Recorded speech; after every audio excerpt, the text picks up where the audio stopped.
Sibonge Inkosi bathandwa. Ngicela ke sivule kwabaseGalatia. Ngicelwe ukuthi ngikhulume ngezinto ezingaba ingozi enkululekweni uKristu asinikeze yona. Noma bengekho ke izolo ngiyakholwa kodwa ukuthi nifundile ngenkululeko uKristu asithengele yona ngokufa kwakhe. Inkululeko from isono, inkululeko from ukugqilazwa ama-traditions abantu, inkululeko from umthetho. Mina ke ngizokhuluma ngokuthi iziphi izinto ezingase zibe yihibe zisibuyisele ebugqileni zilimaze lenkululeko uNkulunkulu asinikeze yona. KwabaseGalatia chapter 5. Into esoyenza ngizonyisa endaweni ehlukahlukene kule ncwadi. Incwadi yabaseGalatia ibhalwe umpostoli uPaul ezama ukusiza leli bandla laseGalatia ukuthi lingabuyeli ebugqileni.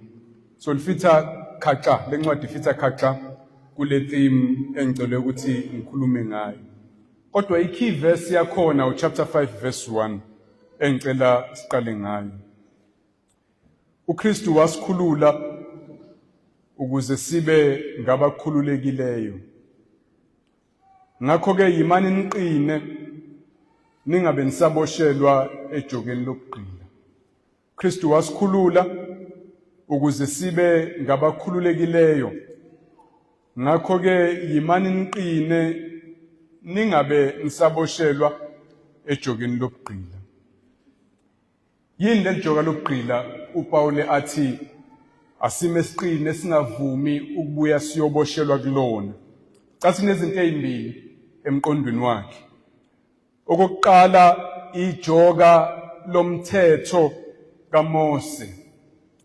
Mawufunda lencwadi uyabona ukuthi leyo nto number 1 emqondweni kaPaul uma ebhalela abazalwane. For example, uverse 2 kuya 3 khona la isifunda khona.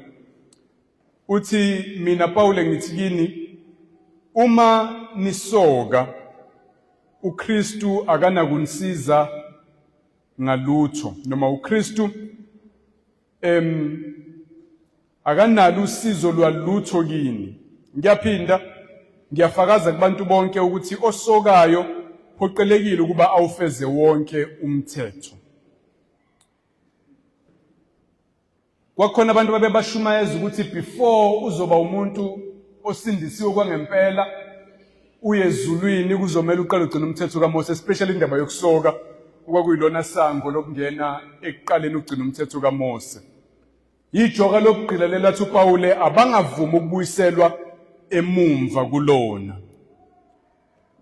Okwesibili kukhona emqondweni wakhe indaba yesono, ekakhulukazi isono sokukhonza izithixo nakho konke ke okunye ukubi obulandela empilweni yomuntu after esethe into engesiyo uNkulunkulu iwuNkulunkulu. For example ku chapter 4 uverse 8 uthi ngesikhathi ningakamazi uNkulunkulu nani yigqila zoNkulunkulu mbumbulu.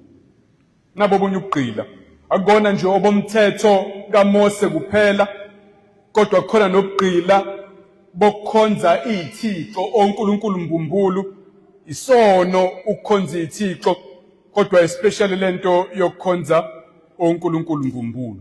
Lithi ke leli verse besilifunda uKristu wasikhulula ukuze sibe ngabakhululekileyo. Ngakho ke yimani niqine ningabe nisaboshelwa kulamajoka la. Ungavumi ukuwela emumva ekutheni uyogciniswa umthetho osuwakhululwa kuwona. Ungavumi ukuwela emumva ebugqileni besono sewakhululwa kusono. Wasikhulula kanjani uJesu kulezi zinto ezimbili? Okokuqala from umthetho, uma sicabanga nje ukuthi nje ubugqila emthethweni into enjani.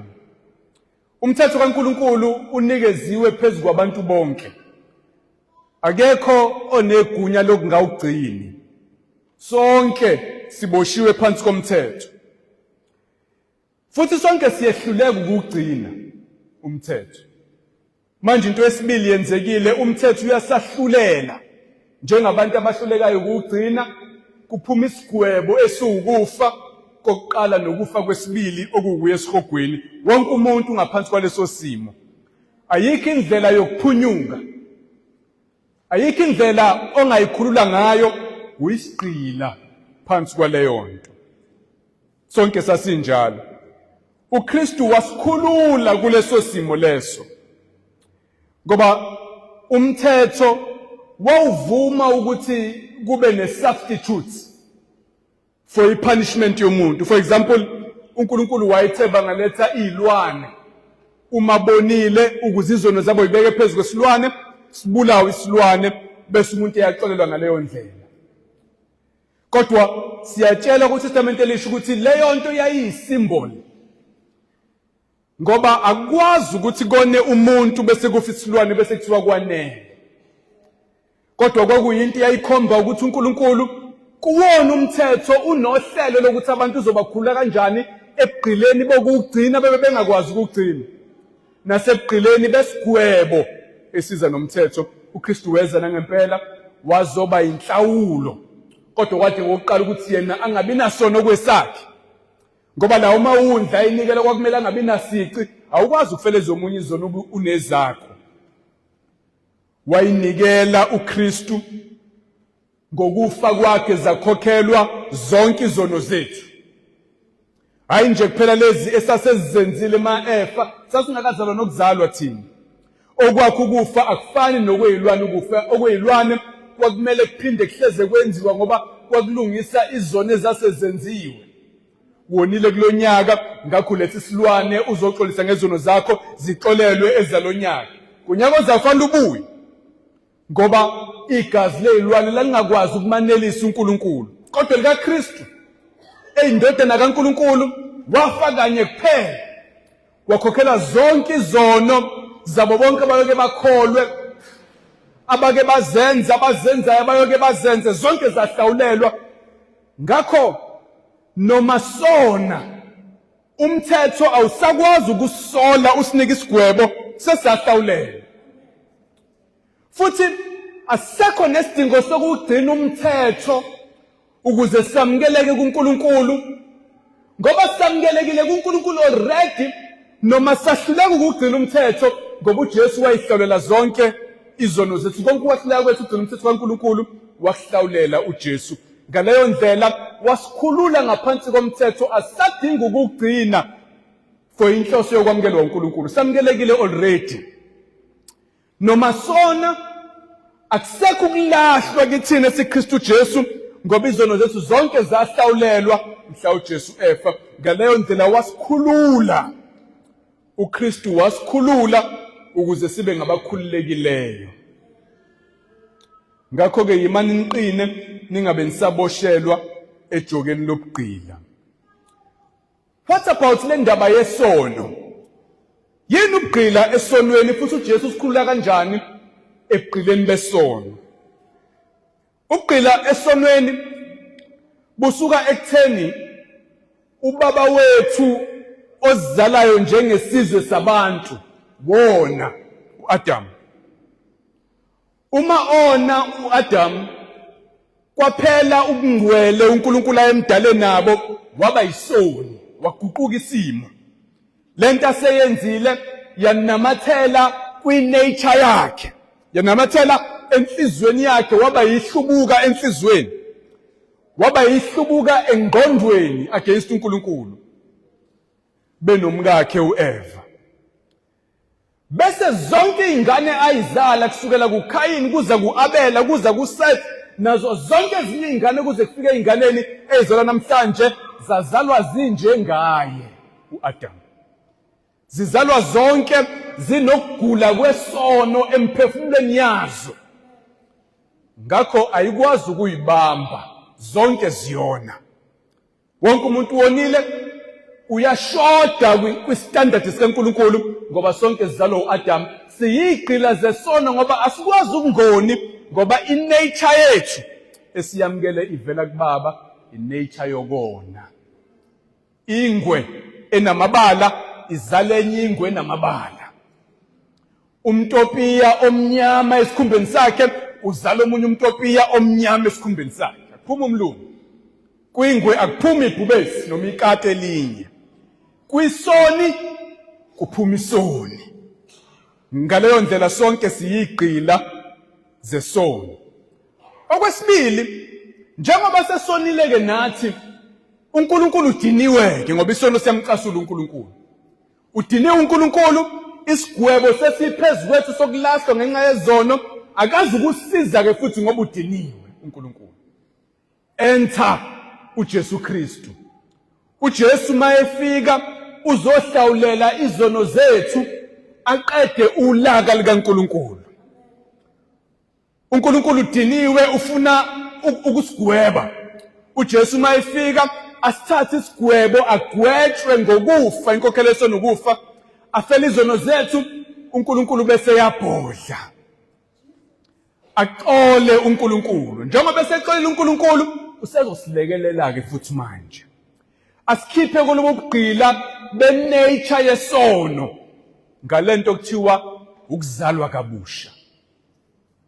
Ukuzalwa kabusha ngokaJohane uJesu mayekhuluma kuchapter 3 uthi umuntu mayengazalwa ngamanzi nangomoya ngeke awubone umbuso kaNkulunkulu. uHezekeli kuchapter 36 ayichaze leyo nto. Amanzi akhomba ukuhlanzwa ezonweni, ukuchaza ukuxolelwa kwezono. Umoya ukhomba ukungena komoya kaNkulunkulu kumuntu, akhiphe inhliziyo yetshe, afake inhliziyo yenyama, bese umuntu eba intentsha elandela imiyalo kaNkulunkulu. Transformation. Ukuzalwa kabusha kusho ukuxolelwa kwezono zakho nokuguqulwa kwesimo sakho, kwenziwa umuntu olandela imiyalo kaNkulunkulu. Ngaleyo ndlela uyakhishwa ekugqilini, manje usungakwazi wena ukwenqaba ukona. Sewungakwazi for the first time ukulandela imiyalo kaNkulunkulu kuvela enhlizweni. Amabala engwe ayasuswa uma umuntu ezalwa kabusha. Sikhumbe simnyama somtopiya senziwa sibe mhlophe, hayi njengomlungu, njengeyingilosi, nxa umuntu ezalwa kabusha. Ngakho mayethi uPawule uKristu wasikhulula ukuze sibe ngabakhululekileyo, ukhuluma ngaleyo nto leyo. Sakhululwa emthethweni kaMose, sakhululwa esonweni ngalendlela engiyichazayo. Uthi-ke yimani niqine, ningabe nisaboshelwa ejokeni lobugqila. Yimani niqine. Ukuma uqine, cabanga isihlahla ma sipheshulwa yiphepho nomoya. Leli gama lithi imuqine lisho ukuthi impande ayishone phansi, ubambe emhlabathini ube solid, ungasuswa kule ndawo omikiyona. Noma iphepho ifika ishaya, ishona ngapha, ishona ngapha, isihlahla ushiya simile, ubuya simile lapho, nomzalwane kumele abe njalo mase kuza kule ndaba yenkululeko yakhe. Kusho ukuthi khona ingozi uPawule ayibona kuleli bandla laseGalatia, izinto ezayifuna ukubadonsela kude nalenkululeko, izinto ezayifuna ukubabuyisela ejokeni lobugqila. uPawule uyabayala kule ncwadi ukuthi abame baqine. Uthiwe nama ngisho njalo kunina bazalwane, ukuthi njengoba uKristu enikhululile emthethweni nasesonweni, manini niqine kule nkululeko, ningavumi ukubuyiselwe emumva emajokeni obugqila. Ngifuna ukuyibala-ke lezi zinto, ngibone eziwu-4 la kwabaseGalatia ngizokukhombisa zona ey'ndaweni ey'hlukahlukene kule ncwadi le. Okokuqala, ukukholwa yivangeli elehlukile kwakubabeke engozini yokubuyela ebugqilini. Kwakhona ivangeli elishunyelwe lehlukile. Okwesibili, ukuzama ukulungisiswa ukwamukelwa uNkulunkulu ngokugcina imithetho kwakubabeke engozini. Okwesithathu, ukwethembela ekugcineni amasiko mpilo angenamsebenzi kwakubabeke engozini yokuthi babuyele kubeni igqila. Then okugcina, ukusebenzisa inkululeko yabo njengethuba enyameni kwakubabeka engozini. Asibone lezi zinto eziwu-4 kule ncwadi yabaseGalatia. Okokuqala lapha chapter 1, babe sengozini yokukholwa ivangeli elehlukile. Verse 6 lapha chapter 1. Ngiyamangala ukuthi senimhlubuke ngokusheshsha okungaka owanibiza ngomusa kaKristu. Nina ke seniye kwelinye ivangeli. Kungeyikho ukuthi ngelinye nje, kodwa kukhona abandidayo beqonde ukuhlanekezela ivangeli likaKristu.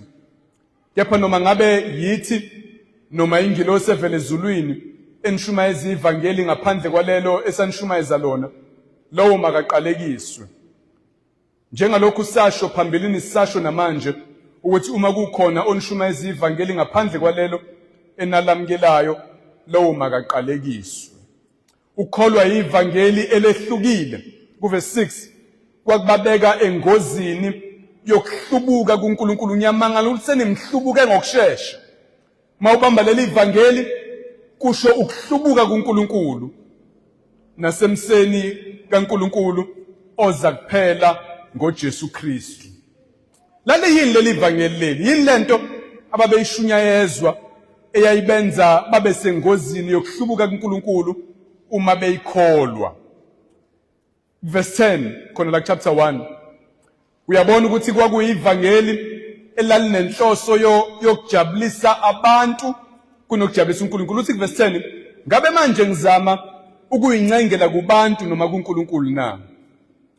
Ngabe ngizama ukuthokozisa abantu na? Uma ngisazama ukuthokozisa abantu, ngabe angisiyo inceku kaKristu? Noma engakasitshela ukuthi yini le ayishunyayelwa, uyasitshela ukuthi injongo yokuyishumayela lento kwakukujabulisa abantu, hayi ukujabulisa uNkulunkulu. Basengozini yokukholwa ivangeli eshunyayelwa ngenhloso yokuthi abantu bajabule not uNkulunkulu.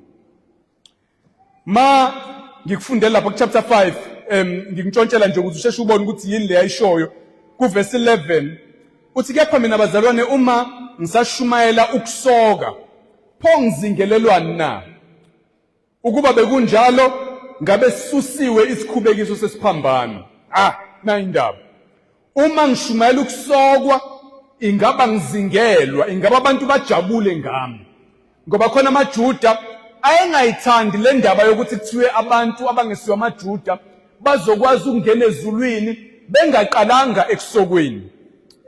Bayamzonda uPawule ngokuhamba eshumayela ukuthi abantu basindiswa ngomusa bengazange baqale basokwe. Ngakho mawufuna ukubathokozisa, ufuna bengakuzingeli, vele uthi webazalwane before nisindiswe kuzomela niqale nisokwe. Kwakuyilelo vangeli elalijabulisa amaJuda. Uthi uPaul, mangase ngilishumayele nami ngayeka ukuzingelwa, isikhubekiso sesiphambano ingabe sisusiwe. Basengozini yokuyikholwa lento leli ivangeli bese libabuyisela ebugqileni bokuyogcina umthetho kaMose basokwe uma bengase bayikholwe, kodwa ukwenze njalo kuyobe kuukuhlubuka kuNkulunkulu. Pho yini solution? Khona lapha chapter 1 uverse 11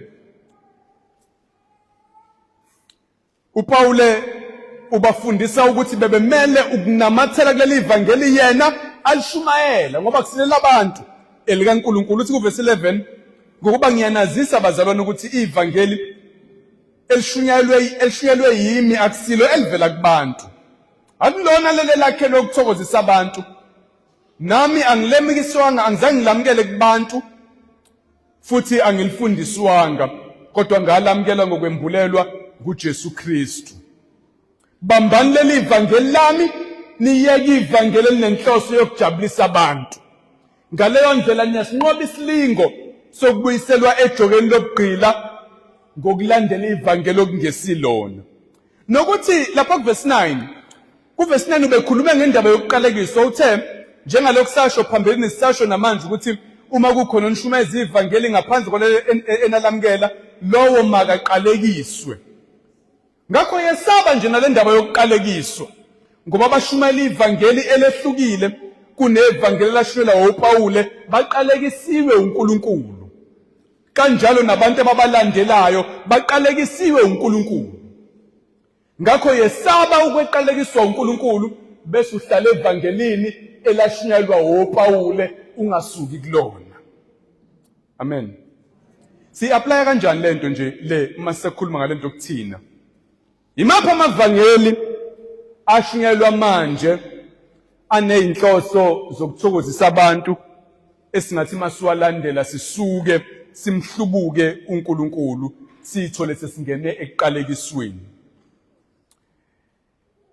Kuyashunyalwa kulezi zinsuku ukuthi ayibuyele emasisweni. Kukhulunywa nabantu abampisholo. Basididisile abelungu, basikhiphe emasikweni akithi, basiyekisa amadlozi akithi, ayibuyele emasisweni ndlemnyama. Kushunyelwa kanjalo. Uzozwa mawukuthi awukezwe. Kuyashunyelwa kanjalo ngempela emapulpit. Lelo vangeli linenhloso yokujabulisa abantu abamnyama abangakholwa, abanenkinga nokuthi thina esindisiwe sesiwashiye emumva amadlozi, siwabona njengento engekho. Abantu bayesaba ukushumayela ngendlela ezobenza baxabane nabantu bakubo, bese beshumayela ivangeli lokuthokozisa abantu, bathi yasibuyele emadlozini. Amen. Nangisemncwabeni ngesonto elidlule, ngcwaba amaRoma akatholika. Labo mama bekhwaya abagqoka imfaniswano abaqala amaculo, angazi benza ntolo kubehla benyo basuka lapha phambili bashone emumva le. Manje badlula la kuthina ngihleli ngakwi-eye. Lo munye ngicela ushaya isoprano, yabona nje inkuzumalanga yakhona. Ufake isiphandla somile, bonke into ekade yabakhona, akusinto esanda kufakwa. Nobuhlalo ongathi bezangoma. Uyigqoke iphelele iuniform yamakatholika. Bagqoke upurple, mangisazi iziketi zinjani. Ngathi ibomvanyana noma zimnyama. Nesiphandla nobuhlalo konke. Zibuyele emasisweni. Ofata basididisa. Basifundisa into yasentshonalanga, basisusa ezintweni zakithi, ayibuyele emasisweni. Lo ofake iphandla nalomshumayezayo abahlushwe emndenini. Imndeni ijabule ngabo. uZulu uthokozile ngalaba. Nanti esifunayo. Sisukile isikhubekiso sesiphambano ngoba sebethola ivangeli lokujabulisa abantu abamnyama. Ningavumi ukubuyiselwa ebugqileni enakhululwa kubo. Abanye ekakhulukazi ibandla lamaWeseli nelama-Anglican ligcoba ama-homosexuals itabane ziba befundisi. Bayabagcoba. Hayi ukuthi bayabamukela nje kuphela manje, sebema lapha esabapristi bakhona nabefundisi bakhona, abantu abaziwayo publicly ukuthi ba-homosexual. Yini inkinga? Ukuze ama-homosexuals nabantu abaprogressive bepolitiki bangazi ukuthi si-backward, sinto esele ey'khathini ey'ndala, asifuni basihlukumeze basibuke kambi, sishumayela ivangeli elibathokozisayo. Bese siyazamukela itabane ebandleni, siyibhabhadise, siyigcobe, singathi ayiphenduki. Amabandla awayithandi lento engiyenzayo manje. Ibizwa ngokugxeka amanye amabandla. Ngoba khona elinye ivangeli ngazi manje lazini lokuba non-judgmental. Ungajaji. Ungasho ukuthi amakatholika wrong. Ungasho ukuthi ama-Anglican are wrong noma Wesley mayenza lezi zinto azenza. Ungayisho leyo nto ngoba ukwenza njalo ukujaja, kumele ujaje ivangeli kodwa elingekho ezweni likaNkulunkulu. Ivangeli lehlukile elinenhloso yokuthokozisa amabandla angafuni ukulandela izwi likaNkulunkulu. Ivangeli lenhloso yokuthokozisa abantu lelo kuthiwa asilishumayele nqabani ukubuyela ejogeni lokugqila ngokukholwa amavangeli ahlukile. Sibambeleli labapostoli. Nami ngesabe isiqalekiso. uPawule uma kukho noshumayela ivangeli lehlukile noma ngabe kuthiwa ingilosi evele ezweni imbala makabe ngoqalekisiweyo lowo. Yebo abantu bazokuthanda abantu. Kodwa kuNkulunkulu ungoqalekisiwe. Lindwe umlilo wesihogo njengabo bonke uNkulunkulu abaqalekisayo. Ngakho kungcono bazizonda abantu, kungcono imindeni yakithi ingasamukeli, kodwa sime enkululekweni uKristu asikhulula ngayo. Amen. Ingozi yesibili, ingozi yokuzama ukulungisiswa ngomthetho. Sike sayithinta le eqanode ngiyafuna ukuyiveza futhi ihlobene kakhulu naleli point lami lokuqala. Ukulungisiswa kuchaza ukuthi uNkulunkulu akwamukele. uNkulunkulu akwamukele njengomntwana wakhe, akwamukele embusweni wakhe, ungene ezulwini, ungayi kulahlweni ngoba uNkulunkulu engakwamukelanga. Khona ababefuna ukulungisiswa, ukwamukelwa uNkulunkulu, hayi ngokukholwa uJesu lo engithe mina wasikhulula emthethweni. Bakhululiwe manje emthethweni, sebefuna kodwa ukwamukelwa uNkulunkulu ngokugcina imithetho. Babona sengathi akwanele ukukholwa ulo Jesu owasikhulula, wanelisa uNkulunkulu ngokufa kwakhe. Chapter 5 labe sifunda khona kusukela kuverse 1, uKristu wasikhulula ukuze sibe ngabakhululekileyo, ngakho yimani niqine ningabe nisaboshela ejokeni lokugqeba. Bese kuverse 2, mina Paulo ngithi kini uma nisoka uKristu akanalisizo lalutho kini. Ma uzama ukugcina umthetho wokusoka uKristu ayikho into azokusiza ngayo, ubuyele ebugqileni bawo umthetho. Ngiyaphinda kuverse 3, ngiyafakaza kubantu bonke ukuthi osokayo uphoqelekile ukuba awufeze wonke umthetho. Umthetho awugcinwa amaxozuxozu, awugcini lokhu okuthandayo. Kodwa mawufuna uNkulunkulu akwamukele ngenxa yomthetho, kuzomela ugcine wonke phela umthetho, ungabi nasono nasentweni eyodwa. Uthi kuverse 4, nahlukene noKristu nina nonke nifuna ukulungisiswa ngomthetho. Iyona ngozi ababebhekene nayo. uKristu angabe usizo kubona, bahlukane noKristu. Uthi niwile emseni, babezowa kumusa kaNkulunkulu, baphume kuwona, bame ebugqileni bomthetho, bahlulelwe ngomthetho ngoba bayahluleka ukugcina, bagcine bebhujisiwe. Ngokuba thina ngaye umoya silindele ithemba lokulungisiswa, ukwamukelwa uNkulunkulu ngokukholwa, hayi ngokugcina umthetho. kuKristu ukusoka nokungasoki akusho lutho, kodwa ukukholwa okuvezwa uthando. Nansi ingozi yesilo ababebhekene nayo. Babesengozini yokuba abantu abazama ukuthokozisa uNkulunkulu ngokugcina umthetho kaMose, beqala ngokusoka. Isolution uKristu uPaul abanika yona uthi mawubuka wehla la kuverse 7, ababa avoid labantu ababafundisa lezi zinto. Uthi verse 7, benigijima kahle, phawu bani onithiyile ukuba ningalilandeli iqiniso na? Beni right bazana baseGalatia, ubani lo ngididisayo? Lokhu kuhehwa akuveli kulowo owanibizayo. Imvubelo encane iyayikhukhumalisa yonke inhlama. Uyayizwa inkinga? Khona abantu laba njenge-yeast abangena kule nhlama yebandla bayivokomalise yonke. Bebegijima kahle abazalwane ingakangeni le nhlama le. Khona abantu asebengena ebandleni abakhuluma lezi zinto la ngaphakathi ebandleni, ngakho isolution ukubagwema labantu la. Uthi verse 10, nginethemba ngane enkosini ukuthi aniyukucabanga ngenye indlela, kepha noma ngabe ubani lowo onikhathazayo uyakuthwala ukwehlulela, uNkulunkulu uzobehlulela abantu abadidisa ibandla abayise ekulahlweni. Kithina ngoba akekho thasoke, mhlambe yini esingayifanisa nalento? Yini esitshelwa kulezi insuku esifundisa ukuzama ukwamukelwa uNkulunkulu ngokugcina imithetho? What about amasabatha? Abuyile amasabatha nasemgangathweni. Abuye ngisho emabandleni asindisiwe, la mabandla kuthiwa asindisiwe. Awasagcinwa nje amaNazaretha kuphela, awasagcinwa nje ama-Seventh Day Adventist kuphela, kodwa abuyile nala kulamabandla okuthiwa asindisiwe, amasabatha asesitayileni, ngoba abantu babona ngathi khona into eshodayo kuKristu. Khona into eshodayo mathi sisikholwa nje uJesu kuphela wasikhulula ngokufa kwakhe. Babona sengathi singalanda nezinye izinto ezincanyana emthethweni, abawufuni wonke, abathi so. Kodwa wonke umuntu uyitomulela into ayithandayo emthethweni, ayiede. omunye utomula ukuthi akungadliwa izinto ezithize, ayingadliwa inkulumo, atomule afuna ukuku-eda lokuKristu.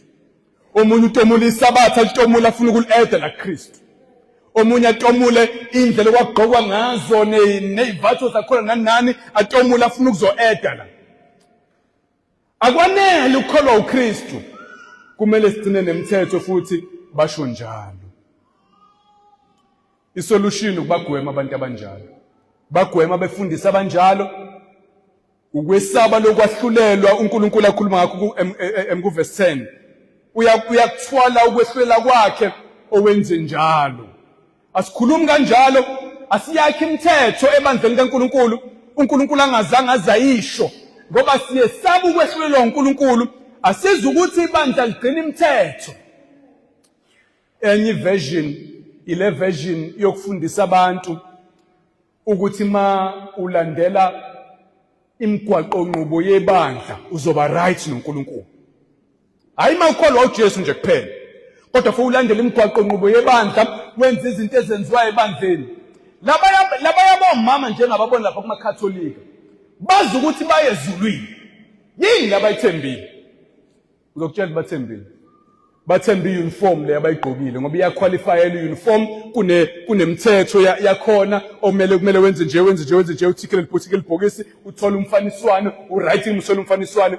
Wazi ukuthi uya ezulwini ngoba uwathikile amabhokisi abekwe yibandla. Ngizokwamukelwa uNkulunkulu ngokugcina lemithetho yebandla. Kunemnikelo kufanele lethu. Kufanele uattend. Washo njalo emthwayini uFather priest lapha phambili. Ayithi ngiyalalela mina emncwabeni. Uthi uNkulunkulu akekho complicated. Iyodwa into uNkulunkulu ayifunayo ezimbili. Zimbili izinto uNkulunkulu ayifunayo. Ngiyakhotha la. Okokuqala uNkulunkulu ufuna umuntu athanda abantu. Okwesibili uNkulunkulu ufuna umuntu abe a committed member of the church. Wathi nje uNkulunkulu is not complicated, ufuna lezi zinto ezimbili kuphela. Thanda abantu, be a committed member of the church. The church akekho nje the church noma kanjani, the church wamaKatholika. Uyezwa ukuthi bafundiswani labantu. Bahleli laphayana bathembe ukuthi mina ngiyabathanda abantu and I'm a committed member of the church. Mhla ifike ezulwini, makuthiwa kuyabuzwana ukuthi uzongena ngobani, ngenise ngoba ngangibathanda abantu and I was a committed member of the church. Iliphi lo vangeli bathanda? Kuphi ukufa kukaJesu okukona okuhlawula icala lethu ukuze siyamukeleke kuNkulunkulu? Bashunyezwa ivangeli okungasilona ivangeli. Bazophila iminyaka ebandleni bafe babhujiswe. Ngoba bakaze bakholwe uKristu, abakaze bangene ngelona sango okuphela kwalo okungenwa ngalo uma uzokwamukelwa uNkulunkulu. Bafundiswa ukugcina imithetho ukuze bamukeleke kuNkulunkulu. Number 3. Ukwethembela ekugcineni, angifuni ukuthi imithetho manje ngoba akuyona nento evela kuTestament elidala, kodwa amasiko empilo angwabeka kanjalo, ama-traditions are religious. Khona abantu ababefundisa abaseGalatia ukuthi awukwazi ukukholwa uJesu kuphela, kuzofanele ugcine nalamasiko empilo. Thanda ngikubonise masinyane chapter 4 uverse 8. Ngesikhathi ngingakamazi uNkulunkulu, nani igqila zoNkulunkulu mbumbulu, babengasiwa amaJuda, babekhonza izithixo. Lokhu manje seniyamazi uNkulunkulu noma seniyaziwa nguNkulunkulu, kungani pho seniphindela ezintweni ezingelutho, intweni ezingelutho, izinto eziweak, ezingenamsebenzi, ezingasizi? Senifuna futhi ukuba yigqila zazo. Senigcina nazo lezi zinto uPaul mayibala, senigcina izinsuku, izinyanga, nezikhathi neminyaka. Nginovalo ngani kusho uPaul. Funa ngikhandlekele ize ngenxa yenu. Khona abantu abafundisa ukugcina izinsuku, ukugcina amakhalenda, ama-events. Cathi ukhuluma ngama-events akwa-Israel la. Amasabatha, izinsuku, kwakhona nemkhosi eyayenziwa, umkhosi wePhasika, umkhosi wamatende, umkhosi wama-first fruits, kwakuyiwe lapha eJerusalema. LamaJuda azothi bazalwane, anikwazi ukuvele nisindiswe nje, nizomele nigcine nalamasiko esizwe sakithi. uMose asinika wona, amanye bazakhela wona, kunama-fastings enziwayo ngey'nsuku ey'thize, kuzomele nigcine yonke lento uma nifuna ukwamukelwa uNkulunkulu. uPawule uyibiza ngezinto eyingelutho, izinto eyingenamsebenzi, imali engathengi, fake money. Uma uyibuka lento ibukeka iyinhle, ibukeka isiza, kodwa ayinamsebenzi yonke lemkhuba abayenzayo. Isolution lapha umuya ngaphezulu kuverse 3 khona chapter 4 uthi nathi ngokunjalo siseyingane sasiyigqila phansi kwezimfundiso zomhlaba, izona izinto eyingelutho. Kepha lapho sesifikile isikhathi esimiswe uNkulunkulu wathumela indodana yakhe eyazalwa owesifazane, izelwe phansi komthetho ukuze ikhulule labo bangaphansi komthetho. Samukela ukuba ngamadodana, sagraduate ekubeni igqila. Lokhu ningamadodana kaNkulunkulu, uthumele umoya wendodana yakhe enhliziyweni zenu omemeza ethi Abba Baba. Ngakho ke awusasona isigqila kodwa indodana kodwa indodana. Kepha uma uyindodana uyindlalifa ngayo uNkulunkulu. uKristu umatric, uyidegree, lezinto zemkhuba negcina izinsuku nani ziwu-first year. Khuluma njalo uPawule. Mhla uKristu efika sagraduate saba madodana sayeka o uthi manje nina nifuna ukubuela ka first year, grade 1 nifuna ukubuela ka grade 1 nibe sena graduate kuKristu. Lezi zinto zaziyinkomba nje eyikhomba uKristu. Uma sefikile yena ziyasala lezi zinto, nina nisafuna ukubuela kuzona. Uyambona ubalana ngithi bala izinsuku, izinyanga, izikhathi neminyaka. Singayi-apply kanjani leyo nto kithina? Sengobayile amasabatha ayangena khaqala. Khona nama-fastings amisiwe. Abantu abawethemba impela, uma ungawenzi ubukeka sengathi ukukholwa kwakho kuyashoda.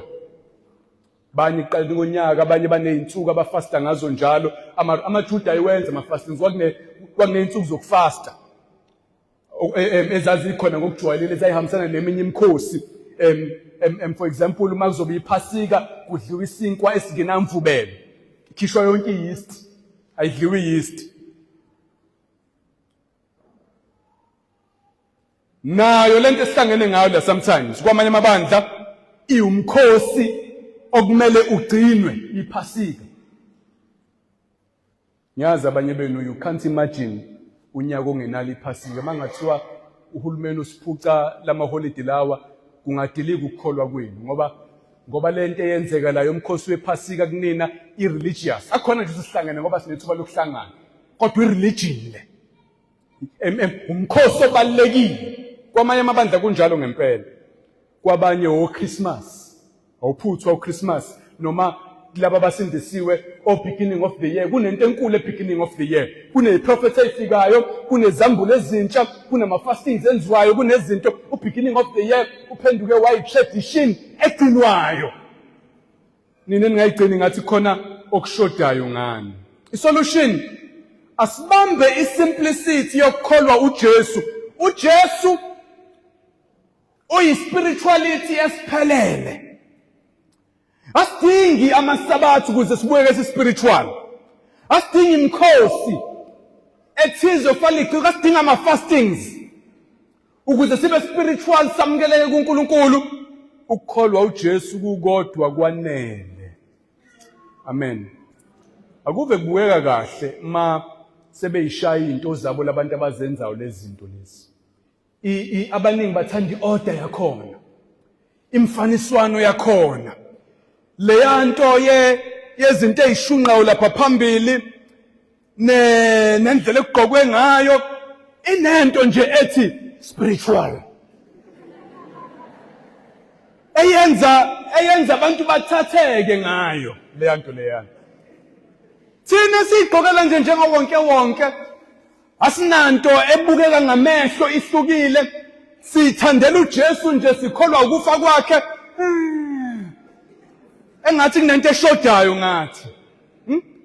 Abantu bayithanda lento, bayagcwala kulawo mabandla lawana. Bathanda leya formality. Lawa ma-rituals lawana, leya nto kenqe, ishunqe leya nto. Eyibona khonto ekhona la. Ayikho into ekhona la. Uthi uPawule izinto ezingenamsebenzi. Amasabatha awanamsebenzi walutho. Lawa ma-rituals awasizi in any way. Into esizayo uKristu Jesu esimple enjalo. Yethembela ekufeni kwakhe. Ayikho iminyango ongeke uyivulelwe emazulwini. Amen. Nakho kokugcina. Chapter 5. Sewuzwile ukuthi ukhululekile. Enye ingozi ke ukuthi usebenzise lenkululeko ibe yithuba enyameni. Nakho ke lathina esilingeka khona njengabazalwane abasindisiwe futhi abalithandayo iqiniso. Asizukuya emasabatheni thina sifundisekile. Asizukuyigcina imithetho kaMose, asizukuqala siyogcina amasiko mpilo abantu, asizukushumayela izinto ezithukisa abantu, kodwa nakho la sibambeka khona. Asiyayelisise mangivala. Uthi verse 13 chapter 5. Ngokuba nina abazalwane nabizelwa enkululekweni. Ningayisebenzisike inkululeko njengezaba zokwenza imisebenzi yenyama. Kodwa khonzanani ngothando. Ngokuba umthetho wonke uqoqwe ezwini linye lokuthi wothanda umakhelwane wakho njengalokhu uyithanda wena. Kepha uma nilumana, ninephulana nodwa, qaphelani, funa niqedane. Kepha ngithi hambani ngomoya khona aniyukufeza inkanuko zemvelo yenu eyonakeleyo. Verse 21 uthi lapha ngasekugcineni, abenza lezi zinto abanakulidla ifa lombuso kaNkulunkulu.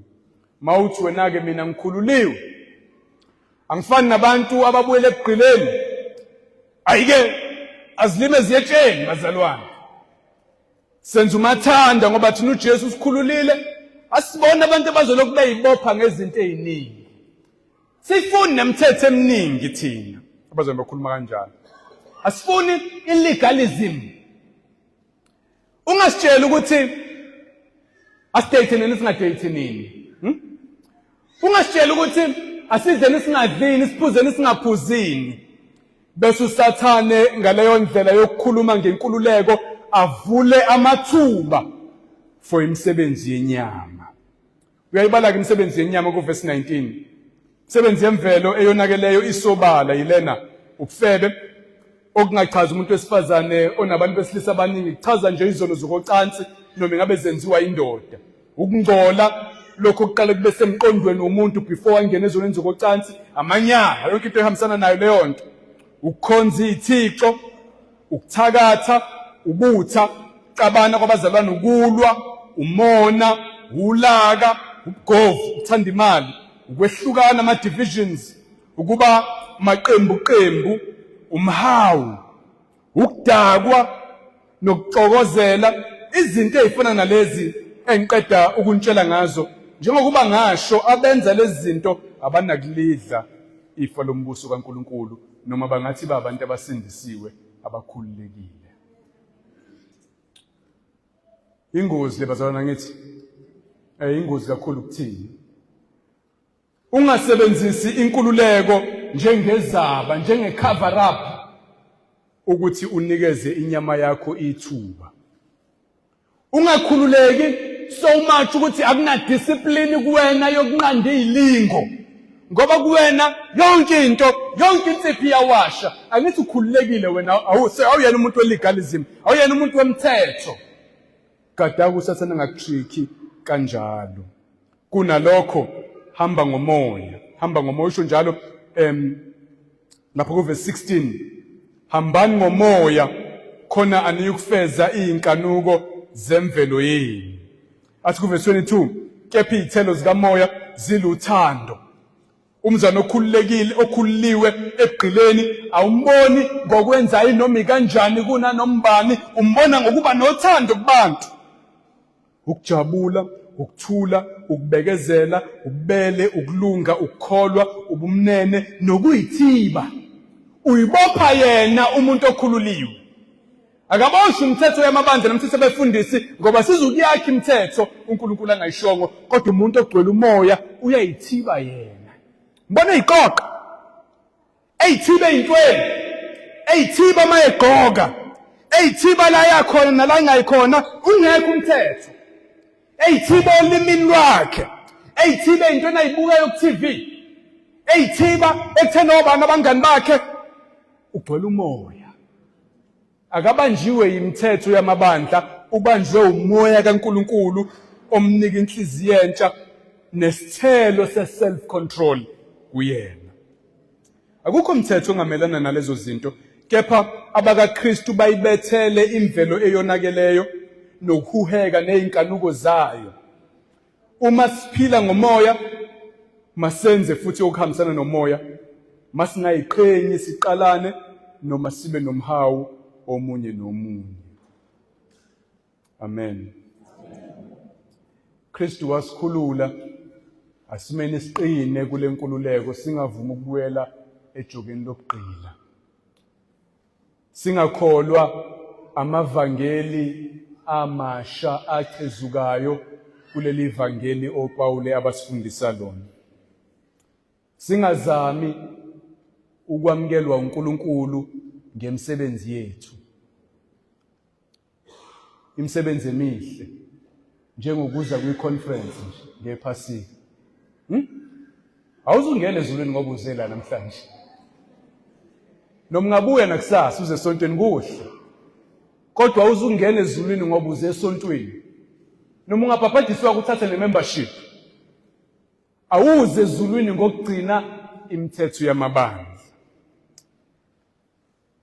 Ungazami ukwamukelwa uNkulunkulu ngokugcina ama-traditions abukeka espiritual. Lokhu wa-eda nje, ucabanga ukuthi ngokuwa-eda uNkulunkulu ubukeka ungcono kuyena. Labo uNkulunkulu ufuna isitifiketi sikamatikuletsheni esiwukufa kukaKristu Jesu kuphela. Kadake futhi ungasebenzisi lenkululeko ofundiswa ngayo kule conference ukuthi uindulge inyama yakho, uyidedele kuyona yonke inhlobo yokungcola equbuka enhlizweni yakho, kodwa hamba ukumoya, uveze izithelo zikamoya. Singathi thina singcono kunamanye amabandla ngoba asiyenzi imkhuba yawo, asifaki iphandle, asifaki ubuhlalu bezangoma, asikhonzi oMaria noAnna. Ngamangala kabi ngisashaqile namanje abantu bakulobe ngizwa ngikhuluma ngezwe kuhlatshelwa uAnna bethi Anna sithembe wena. Ngathi ubani lo Anna lo? Ngashaya ifoni yami masinyane ukuthi ubani konje uAnna ngoba ngiyalazi iBhayibheli akaza vele uAnna. Ngathola ukuthi hayi thuma kaMaria. Ukuthi kwakuyena noma ungasiyena sazi ukuthi uhlatshelelwe amaculo avela kwiprojector la. Anna sethembe wena.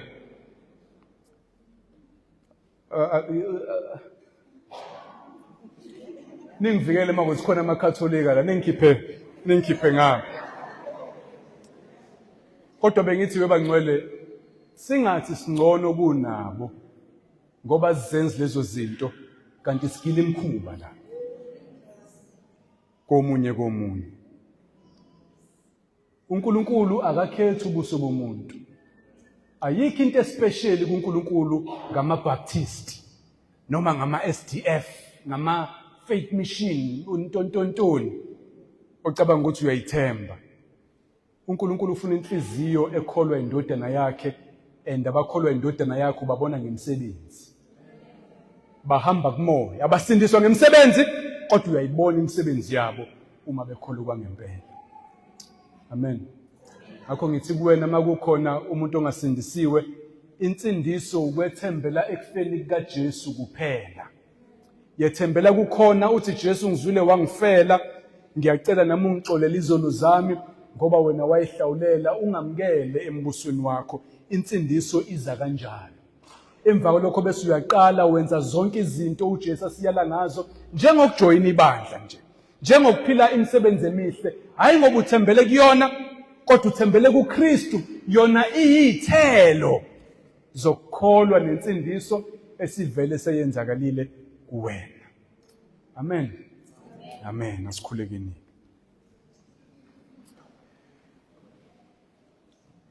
Siyakubonga Baba ngenkululeko owasinikeza yona. Asezizigqila thina zeyinyanga nezangoma ezisikhohlisayo zidla imali zethu, zikhuluma konke okwamanga ngabantu bakithi asebashona. Asezizigqila zabefundisi mbumbulu abazakhela eyabo imithetho, bakhe ama-cult bewabiza ngebandla likaKristu, bezenzela ezabo izinto hayi lezi wena osiyale ngazo. Sikhululile ngaphansi komthetho, asisesabi noma sehluleka, ngoba izono zethu, kwahluleka kwethu kwahlawulelwa esiphambanweni. Akusekho ukulahlwa kithi, hayi ngoba singcwele, kodwa ngoba uJesu wawakhokha wonke amacala ethu, amagama ethu abhaliwe ezincwadini zokuphila ngenxa yegazi lakhe elachithwa. Siyakubonga Baba ngokusikhulula emandleni esono. Asezizigqila zesono, sesiyakwazi ukwenqaba ukona kunqabeke ngempela. Sinamandla kaMoya Oyingcwele thina kuthina, inhliziyo zethu ziguquliwe, sesiyakwazi ukuphila ngokulunga. Kancane kancane sitotoba, kodwa sitotoba siyaphambili. Ukulunga kulokhu kwanda ezimpilweni zethu ngoba wasikhulula emandleni esono. Sisize ke uNkulunkulu wethu singathathwa izinto ezingenamsebenzi, singathathwa ama-rituals amabandla abukeka emahle emehlweni emvelo yomuntu, singathathwa imfundiso eziyize ezizwakala zi-spiritual kanti zisibuyisela ebugqilini, zisusa kwi-simplicity yokwethembela kulo Jesu owafela izono zethu. Kodwa sisize kakhulu Moya Oyingcwele, singasebenzisi lolu lwazi njengezaba zokuphila enyameni. Sinqande Nkosi, silekelele kakhulu kulokhu. Amabandla ethu ayangcola, agcwele yonke inhlobo yokonakala abazalwane abakwenza ngasese, while beyingxenye yalamabandla ethu athanda iqiniso. Lethi imvuselelo Nkosi, hayi imvuselelo eyenza sidebate kakhulu kunakuqala, hayi imvuselelo eletha amadlingozi masihlabelela, kodwa imvuselelo eshintsha umuntu ngasese la kungaboni umuntu khona. Senze sikuthande wena ukwedlula izinto zonke, yenza siyithibe ekonakaleni kokocansi, siyithibe ekonakaleni kokukhuluma amanga, kokuthanda imali, kokufelana umhawu, kokuzondana nokungathandani phakathi kwethu njengabazalwane. Senze sibe bahle phambi kwakho uNkulunkulu wethu, sibe ngabakhululekile impela, singabuswa isono uma sesingekho phambi kwamehlo abazalwane. Yamukela udumo uNkulunkulu wethu ngawo wonke umsebenzi wakho kule nkomfa. Yamukela zonke izibongo egameni likaJesu umkhululi wethu. Amen.